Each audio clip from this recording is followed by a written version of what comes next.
बड़े पापा, Indian education system पे आपका क्या टेक है? बेटे, हमारी वैदिक काल के जो पढ़ाई है, जो शिक्षा व्यवस्था थी, वो तो बड़ी उच्च कोटि की व्यवस्था थी। मैं तो ये कहूँ कि विश्व की सबसे उच्च कोटि की शिक्षा की व्यवस्था हमारे भारतवर्ष में ही हुआ करती थी पहले। जो हमारे गुरु शिष्य परंपरा थी, जो हमारे गुरुकुल थे, उनके पढ़े हुए बच्चे जो बाहर निकलते थे तो वेल करेक्टेड, जो समाज के भी काम आते थे, देश के भी काम आते थे, और ऐसे एजुकेटेड, और उनको कोई ना कोई कौशल सिखाया जाता था गुरुकुल में। मतलब skilled, they are well skilled, और वो कोई सरकारी नौकरियों के गुलाम नहीं होते थे, वो सेल्फ अर्नर होते थे। ऐसे एजुकेशन सिस्टम था हमारा। उसका इतना बड़ा एग्जाम्पल हमारे विवेकानंद जी जब फॉरेन गए तो उनकी ड्रेस का मजाक उड़ाया गया। तो उन्होंने कहा कि in our country character makes a man perfect, not the tailor make a man. मतलब ऐसे ही हमारी एजुकेशन सिस्टम था जिसका बड़ा प्रभाव था इनके ऊपर।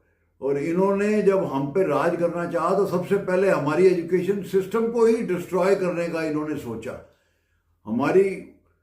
हमें तो ये कह दिया कि ये तो साफ सपेरों के देश हैं, और हमारी सारी, मतलब जो भी हमारे संतों ने, जो भी पहले हमारे उन्होंने आविष्कार किए हुए थे, इवन के हमारी रामायण का जो लक्ष्मण रेखा, रामायण के कई जो लक्ष्मण रेखा खींची, इसके ऊपर जर्मन में इन्वेंट किया गया। देखा गया कि ये क्या टेक्नोलॉजी है, इसके ऊपर उन्होंने रिसर्च की बकायदा कि जिस भी रूप में रामायण में ये पेश की गई है कि भाई ऐसी रेखा खींची गई, ऐसा सिस्टम दिया है कि कोई अंदर का आदमी बाहर जा सकता है, बाहर वाला अंदर नहीं जा सकता। ये कौन सी टेक्नोलॉजी है, कौन से सेंसर हैं? इस आविष्कारों को, जो कि सदियों पहले हमारे कई स्टडीज हैं, एरोप्लेन भी हमारी कंट्री में पहले बना था, ऐसे कई स्टडीज हैं जिनके ऊपर इन्होंने आविष्कार, इन चीज़ों के ऊपर इन्होंने हमारे ग्रंथों से ये आविष्कार किए। लेकिन हमें ऐसी जगह धकेला और हमें ये बताते रहे कि सांप सपेरों का देश है। और उसके बाद आफ्टर इंडिपेंडेंस भी जो सरकारें आई, वो भी they are well influenced by Britishers. उन पर भी बहुत प्रभाव रहा काफ़ी साल। मैं तो कहता हूँ कि पहले 30-40 साल तक उनका प्रभाव रहा।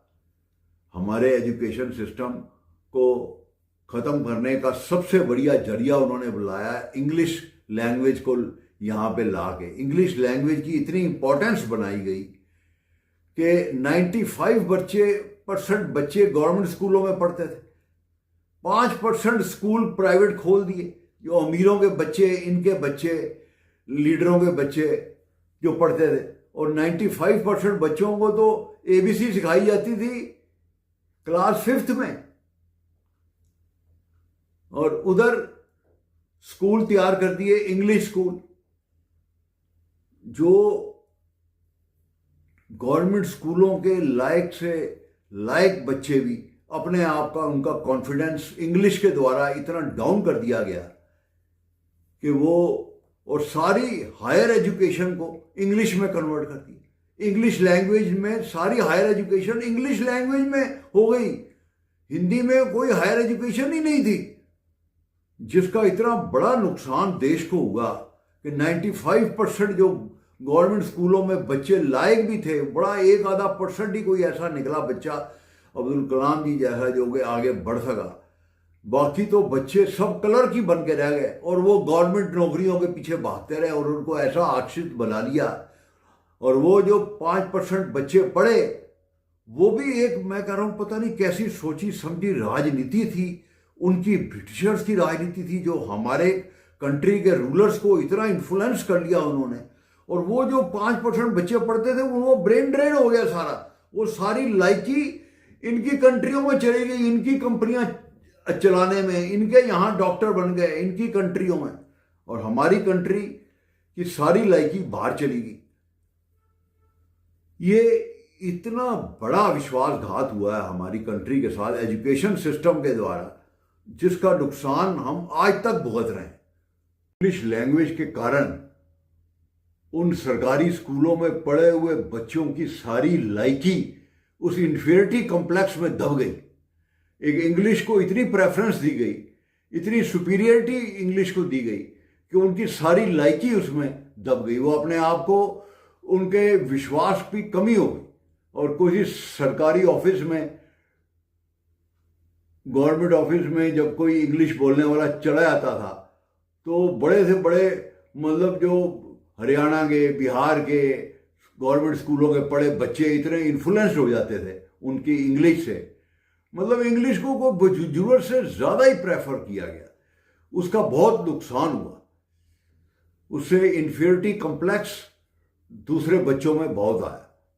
मेरी अपनी आप बीती पर्सनल लाइफ के ऊपर भी इसका इतना प्रभाव पड़ा कि मैं अपनी पिछली ज़िंदगी देखता हूँ तो मैं भी इंग्लिश से इतना प्रभावित हो जाता था और अपने आप को इन्फीरियरिटी कॉम्प्लेक्स और इतनी एजुकेशन के बाद भी अपने आप को इन्फीरियर समझता रहा। ये तो मेरी ज़िंदगी में जब मैं रामदेव जी का जब एंट्री हुई, जब प्रभावित हुआ, मैंने उनको देखा और उनकी हिंदी से इतना कॉन्फिडेंस, और ये मैं देखा, मैं कहा गुरुकुल के बच्चे, पढ़े हुए बच्चे पूरे वर्ल्ड के लिए ये एक सुनतिया है, लाखों बच्चों को, लाखों लोगों को वो रोजगार दे रहा है और कितने कॉन्फिडेंस से अपनी हिंदी पे गर्व करते हुए और सारे दुनिया में सफ़र कर रहा है। इन चीज़ों से मुझे बहुत प्रभाव किया। और लास्ट में कपिल शर्मा को, कॉमेडियन, अपनी हिंदी, अपनी पंजाबी में गर्व किया उसने। हम इंग्लिश के खिलाफ नहीं हैं, लेकिन जो लैंग्वेज, जिस कंट्री में बच्चा पैदा होता है मदर टंग से, जितना इजी वो अपनी पढ़ाई, अपना जीवन अपनी मदर टंग के थ्रू चला सकता है, उसकी उसको व्यवस्था देनी चाहिए, उसको उसमें ही रखना चाहिए। दूसरी लैंग्वेज को ला के उसका इन्फीरियरिटी कॉम्प्लेक्स, ये एक वेल प्लान तरीके से किया गया। ये एक बहुत बड़ा शोषण हुआ हमारी कंट्री का। इसका मैं बहुत विरोधी हूं, इस शोषण का मेरे अंदर बहुत विरोध है। अब काफ़ी कुछ चेंज हुआ है। अब रीजनल लैंग्वेजेस में हायर स्टडीज अलाउड हो गई हैं एवरी स्टेट में, जिसकी जो लैंग्वेज है। क्या ये चीज़ें पहले नहीं हो सकती थी? कितना देश को पता नहीं कैसे चलाया और कौन चला रहा था, कौन कमांड कर रहा था। महत्वपूर्ण चीज लैंग्वेज नहीं, ज्ञान है। ज्ञान ज्यादा महत्वपूर्ण चीज है। लैंग्वेज तो टूल है, लैंग्वेज एक साधन है ज्ञान को प्रकट करने का। तो लैंग्वेज को प्रेस्टीज इशू ना बनाया जाए। जो जरूरत से ज्यादा बनाया गया, लैंग्वेज ही को ज्ञान से ऊपर रखा गया।